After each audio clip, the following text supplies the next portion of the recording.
welcome to a very special interview. 8.37, to be honest, I actually thought each time I watched that video recording, and I've watched it quite a few times by now, I thought it was an 8.50 jump.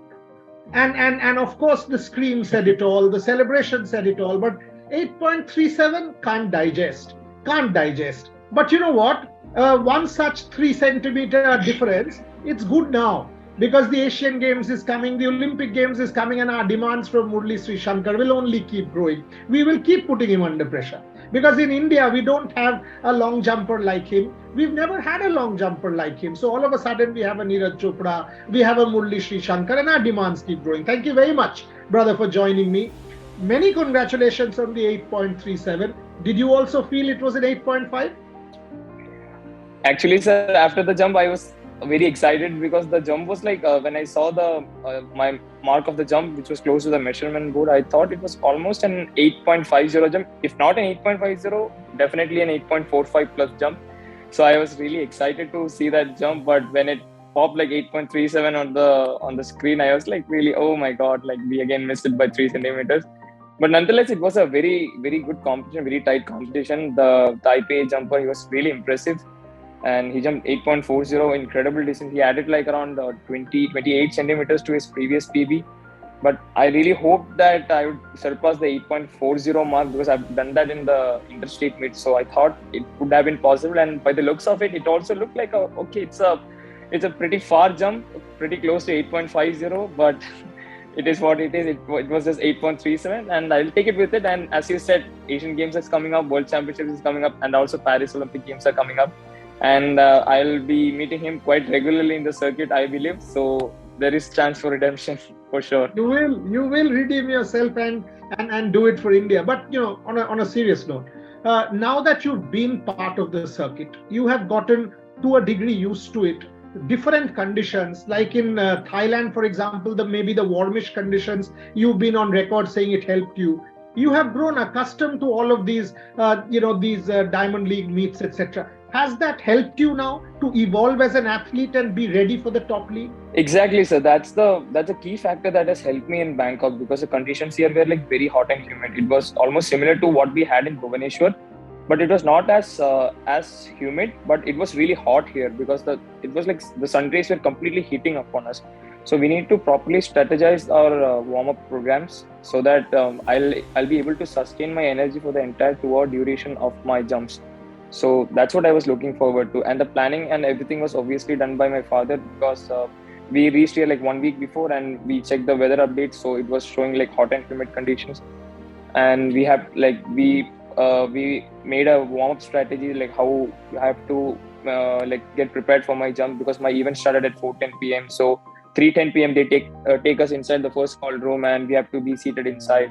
And so we have to start our warm-ups by like 2:30 and get ready by 3:10 and do some workout, have proper hydration, have some bananas, like proper fluid intake and proper energy intake so that I'll be like fit for the next 3 hours of continuous competition, rigorous competition. So that planning and strategy has obviously come from my experience competing abroad.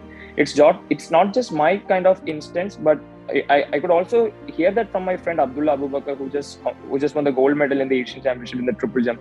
So he also said that I was under immense pressure after my first 2 jumps because he fouled the first jump and he couldn't get properly on the second jump, and it was really important for him to get a third jump. So he said that the competing abroad in the Diamond League circuit, competing with the best jumpers across the world has given him confidence that he will be able to pull up a good jump when it is required. So I've been able to jump in different kind of conditions this time in Europe and now in Asia, in India, in Bhubaneswar. So I'm slowly getting adjusted and adapted to different kind of conditions. So for an athlete, for a growing athlete, I think it's very important to get adapted or adjusted to different kind of conditions rather than complaining about it. And because the conditions are same for all the athletes, like every athlete has to face all the situation. So who excels further is the one who adapts properly and like who behaves intelligently to all the circumstances. And I'm learning it in every kind of competitions.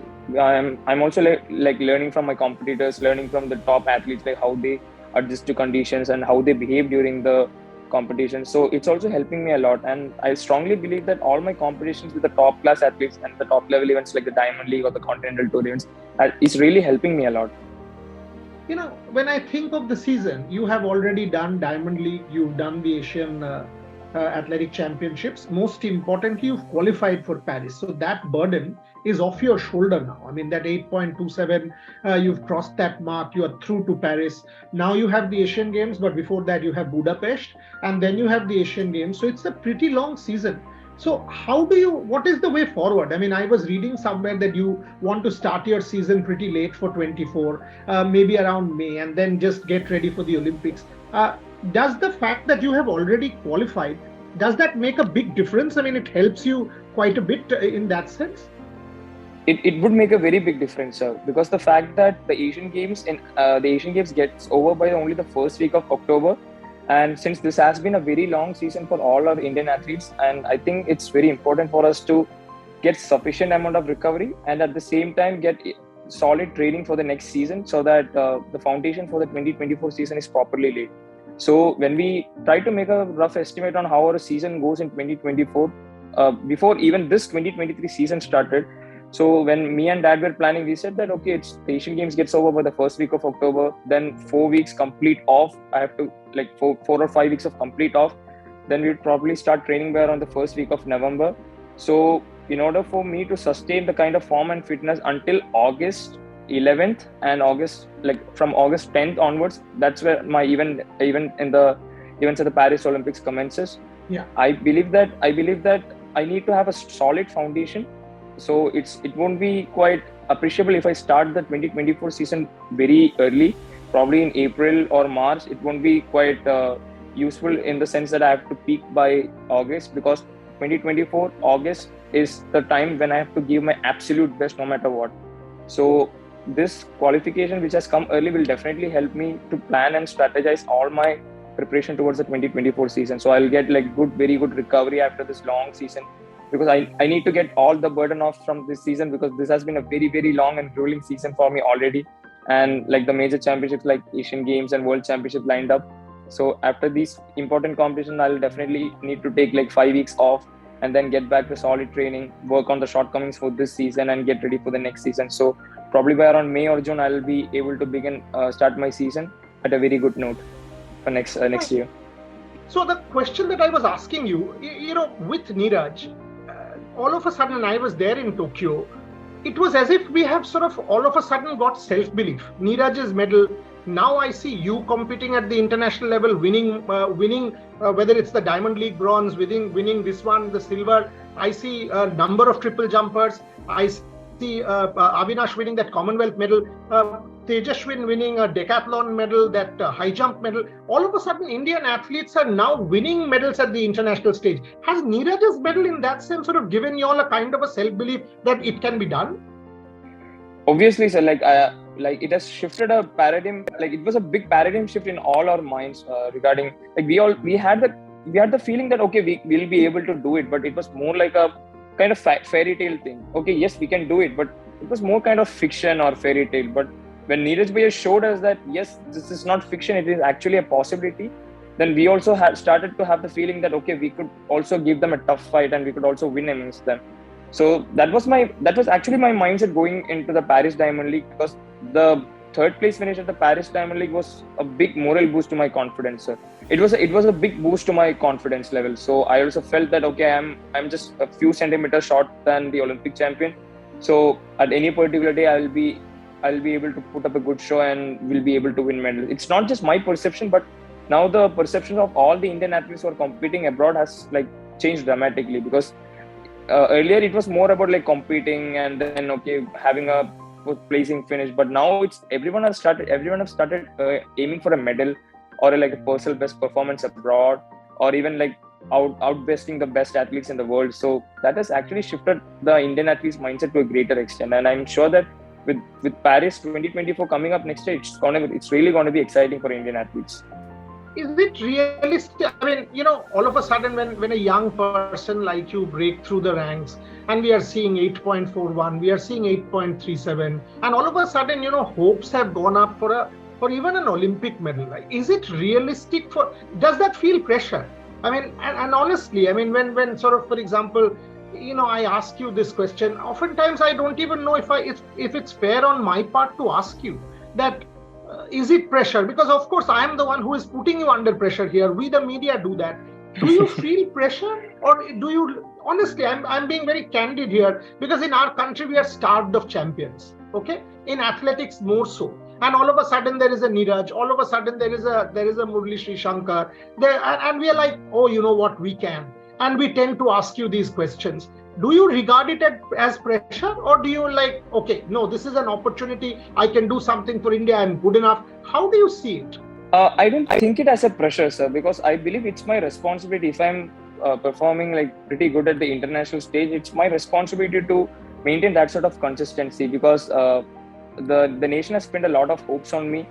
The country has is backing up like crazy. My federation is really backing up me like crazy. The support from SAI is incredible. The support from my sponsors, JSW Sports, is incredible. So a big group of people is working towards the major glory, which is an Olympic medal. So I always believe that it is my responsibility as an athlete to bring the best performance at whenever it is required. I don't feel it like a pressure, but I obviously understand the importance of an Olympic medal for India, because obviously we the medal tally which we have in Olympics, and especially with athletics, it's in fact like one gold medal that we have. So obviously it would be very great, and I would be very honored and privileged if I could add to the tally of the Olympic medals which India have in athletics, and that will be my obvious goal. But at the same time, I don't take it as any pressure, but I would like to thrive in those environments where the pressure is being put on me, so that I'll be able to take my very best. Mature words. And tell me about facilities. For the longest time, we thought, whether it is sports science, whether it is nutrition, whether it is mental health. Unfortunately, in India, we did not have any of it. Now, for example, I was checking out the facilities in Bhubaneswar, in all the HPCs, checking out all of that. We have top-notch facilities. We have the top scheme. You have your own sponsors, SAI, government, JSW. Are you satisfied with what you are getting as an athlete in terms of facilities in this country? Have we been able to provide you with everything that you need? For me personally, I'm very much satisfied with the kind of facilities I'm getting as an athlete. But to be honest, I'm not really satisfied with all the facilities with all the common athletes in our country, starting from the grassroots level athletes to the developing stage athletes are getting in our country. Because I'm at that stage where I'm able to access different kind of good quality facilities or top class high performance centers in our country, and those facilities and those centers are in very rare in number also. Like we have the HPC in Bellary, Inspire Institute of Sport, in also in Mumbai, which is owned by Reliance, and we have national training centers. But a lot of young upcoming athletes doesn't have access to this facility. And I certainly believe that India is one country where there is abundance of talent. And if we have the infrastructure at more locations, more easily accessible to developing athletes or upcoming athletes, it will create a kind of environment where the athletes will try to kind of involve more into the sport and kind of build up. So the reason why I'm saying is that now I've been to different kind of training centers in Europe. I've been to a facility in Macklingen, so where I could see that there is a top class football facility, and young kids are coming and like playing there, like having a training camp in the football. Like their body language, their mannerisms are kind of a matured athletes, like small kids, like 4 or 5 year old kids. The way they're taking the shots from the penalty box, it's incredible. Their body language seems like they're already being signed by some big professional companies. So the environment creates a big kind of mindset in the athletes. So I think if we start investing more on the infrastructure facilities in our country, which is more accessible to a lot of athletes, that would really do make a big difference in the sporting ecosystem of our country, considering the 2032 or 2036 or 2040 Olympics. Because it's not just a single digit medal tally which we are aiming. We are definitely capable of double digit medal tally, and in fact capable of being in the top 10, because we do have talent. And and it's only about tapping the potential that we have in our country. So more and more infrastructure development that is happening in our country, the more we can bring up new talents. I was checking out the infrastructure in Odisha, and I must say I agree with you. When I was seeing sub-junior and junior kids playing hockey with the GPS, and they were training with sports science, proper sports science. I mean, GPS at age 12, age 13, age 14. I was seeing all the HPCs here, whether it is swimming, whether it is the Abhinav Bindra Center for Sports Science, whether it is athletics, whether it is football, whether it is hockey. It gives me hope that, at least, and this is world-class infrastructure. I've seen Loughborough, I've seen the Institute of Sport in Australia, obviously Bellary. This is one such. I mean, I have not seen a precinct like this. For example, what I've seen in Bhubaneswar.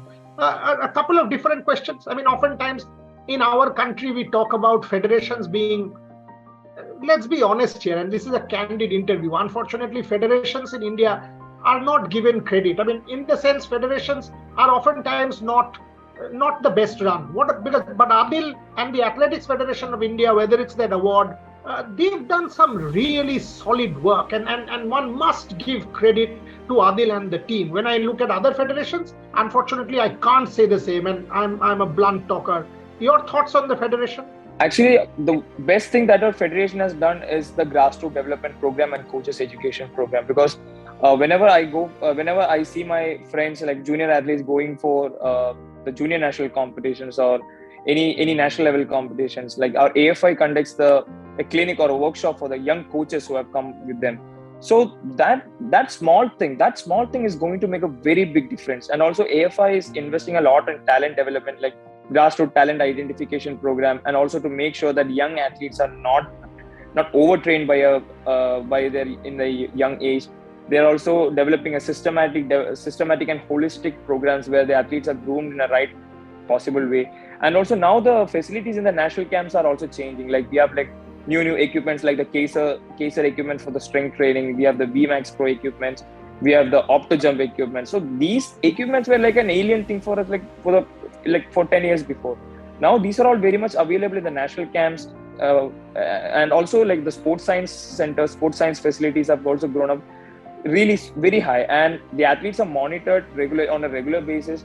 Their needs and demands are catered to, their nutritional aspects are catered to. So all these little things won't make a big difference tomorrow or the day after, but in a long run, considering the Paris Olympics, considering the 2028 Olympics, 32 Olympics, this small difference is going to make a big change. Because I've read in a book, like in a book, Atomic Habits, because this tiny changes culminate into a big thing, because this process is definitely going to what matters. And our federation has been doing really good in educating the coaches, educating the athletes, and also there is doping awareness programs being conducted. And whenever like Adil sir addresses us, or Banod sir addresses us, or the coaches addresses us, they stress the importance of the anti-doping programs, and also the importance of the rights of athletes to be aware of what substances we should be avoiding, and how to stay safe from all the fraud substances which are available in the market. So that is also like our campaign against doping is really done very well by AFI, I would say, and the amount of testings that AFI conducts on a regular basis for the athletes in RTP and during the national level competition is really good. And I don't think like in all the international competitions which have been abroad, like all the athletes like who come like 1, 2 or 3 gets tested, but in our Federation Cup or interstate meet, like the testing obviously happened, and which is a really healthy sign for Indian athletics. That's a big point that you are making. In fact, 3 more questions I will ask. One, on this doping, I was seeing that photograph of yours and TJ's "No to Doping," that slogan there, and that's a big one.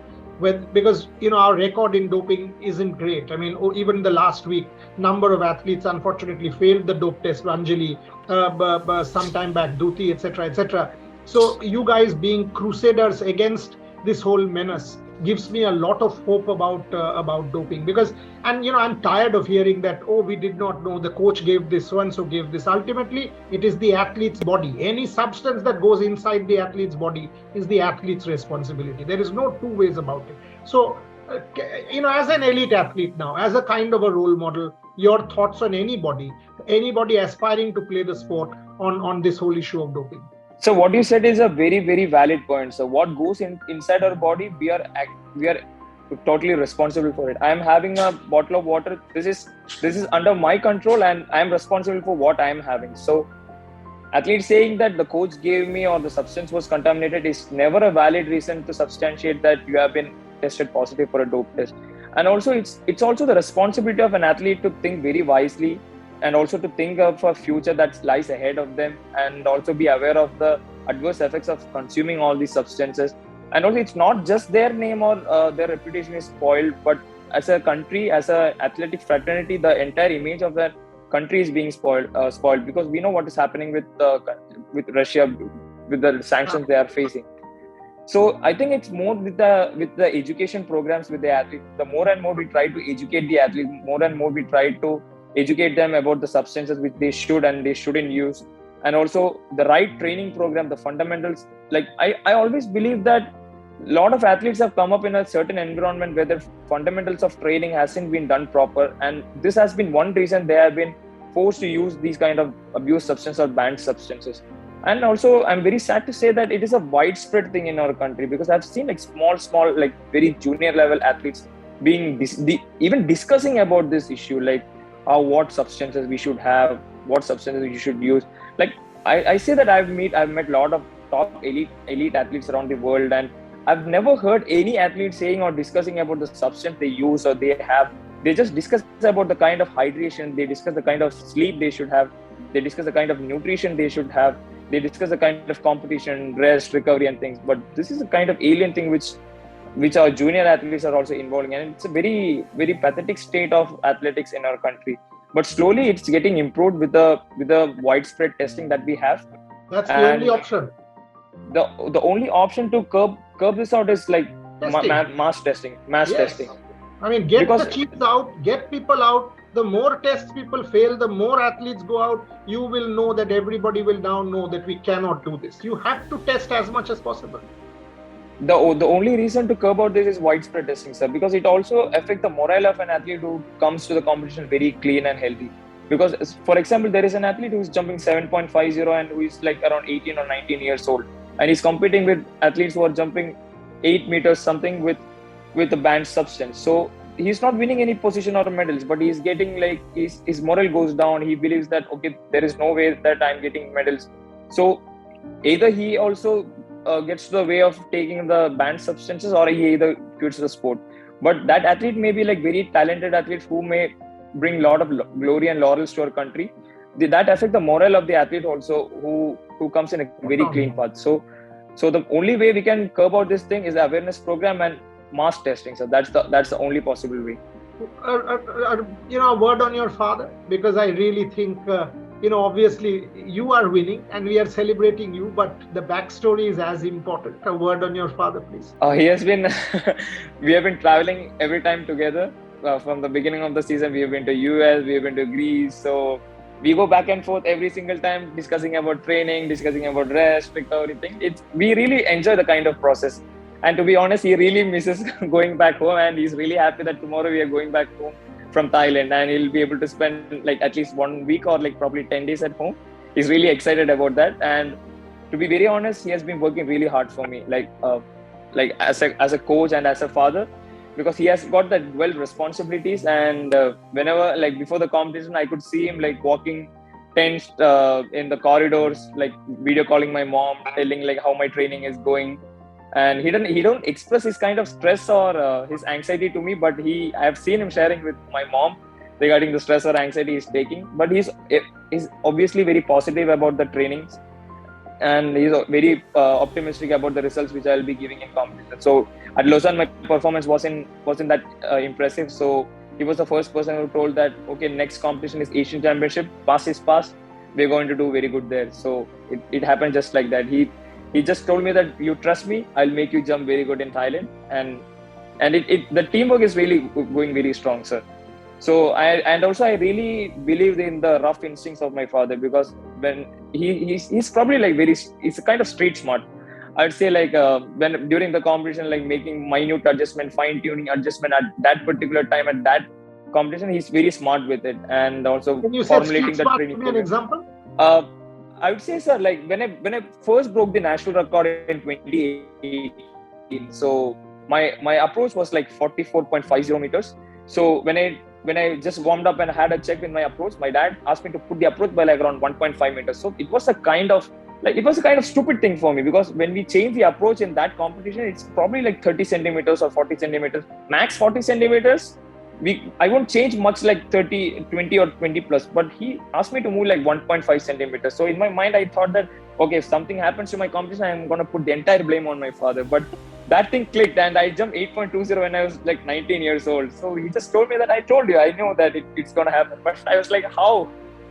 How did he figure out that that was my right approach at that particular day? Because he has got that experience. He watched a lot of competition, not just long jump, but all the other events like hurdles, like long distance events, like marathons, like high jump or pole vault, javelin throw. He watched all the events and tried to take inputs from all the events where we can use it, like different kind of body postures, different kind of approaches, rhythms, how the athletes are behaving in rain.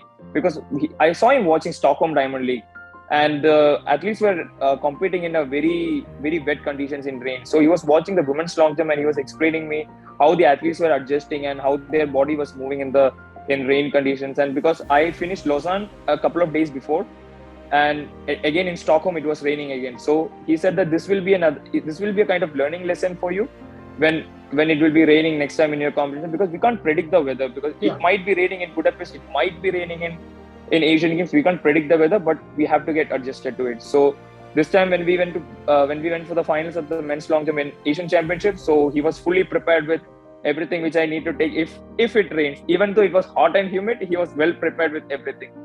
So he kind of makes sure that everything is perfect before I step out of the room for the competition. I love this. One question. When for example you were together with Neeraj and things did not go right for you, he won the medal. What kind of talk happens? I mean, because Neeraj is a good friend of mine, and he's a once in a generation athlete. I love the maturity. You guys are friends as well. What kind of talk happens? Can you tell me a little bit about Neeraj? After my performance at Lausanne, we met in the cafeteria. So Neeraj Bhaiya came directly from the competition. So we were having the food. So I said that Bhaiya, jump उतना ठीक से नहीं गया, body उतना open नहीं हुआ, मेरा take off बहुत पीछे से लग गया था. So Neeraj Bhaiya was like, I still remember his words of wisdom. He said that कोई नहीं भाई, ऐसे competition में होता है, up down तो competition में होता है, but it is very important that we be strong right up here. That is the main important thing. Up down तो career में होता है, जब ऐसे वैसे होता है, but it's very important how you bounce back from this, and I'm really sure that you will be bounced back in the next competition. So when these words come from an elite athlete who have established, like who has done almost everything in the global circuit now, it's very it feels great for me, sir, because the kind of insights I get from Neeraj Bhaiya is priceless, to be honest, because he's the kind of person who has achieved almost every feat at a very young age, and he has shown like impeccable maturity when it comes to adjusting to different kind of field.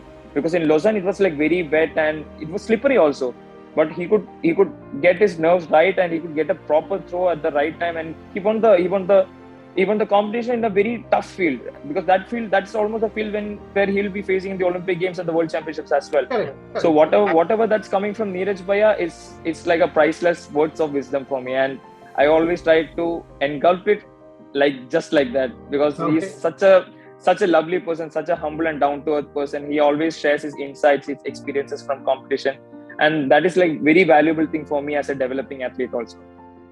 One final one. I mean, we talk about mental health these days. I mean, how do you, for example, deal with negativity, or how do you deal with reversal? Because in sport, look, more you mature. I've been watching sport, writing sport, and teaching sport for about 2.5-3 decades now. You will lose far more than you will win, right? That is the norm. And yet that one day, or we keep going for that one particular day. How do you deal with adversity? How do you deal with challenges of mental health? Mental health is always one thing I always prioritize, as because as a young athlete, I always felt intimidated, or like I felt very sad when my performance goes down or people when criticizes me. But similar to what Neeraj Bhaiya said, similar to what the big athletes around the world, like I'm a big fan and big admirer of Kobe Bryant. So whenever I see his kind of video clips coming in social media, he always said that it's the process that matters. No matter how worse the day goes, you have to get up and you have to get ready for practice. If it is at 6 a.m., you have to get ready by 5:30 a.m. and get ready for the practice. So the it's not about the journey. I mean, it's not about the kind of thing we are winning. It's about the process. We have to trust in the process. No matter what negativity happens in our life, we have to trust the process. We have to keep on working. One bad competition or two bad or three bad competition doesn't demean our capability as an athlete.